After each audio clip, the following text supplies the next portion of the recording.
ప్రకృతితో ఎప్పుడు సాహసం చేయకూడదు. ప్రకృతి ఒక్కసారి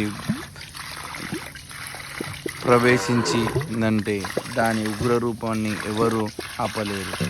కాబట్టి ఒక్కసారి మరి ఈ ప్రకృతిని చూడండి. గోమాతల చప్పుళ్లతో గలగల్లాడుతూ ఇట్లా చీల్చుకుంటూ బయటకు వస్తున్న ఈ అగ్నిగోళాలను చూడండి. ఇది అగ్నిగోళాలు కాదు, ఇది పురాతన కాలమైన ఒక రౌతులో నుంచి వస్తున్న బంగారు రాణి, ద గోల్డ్ వాటర్. దీన్ని బంగారు వాటర్ అంటారు, గోల్డ్ వాటర్ అంటారు దీన్ని. కానీ కేవలం కొంతమంది స్వార్థపరులు, రాజకీయ నాయకులు ఎవరైతే ఉన్నారో దీన్ని చాలామంది చాలా రకాలుగా ప్రయత్నిస్తున్నారు.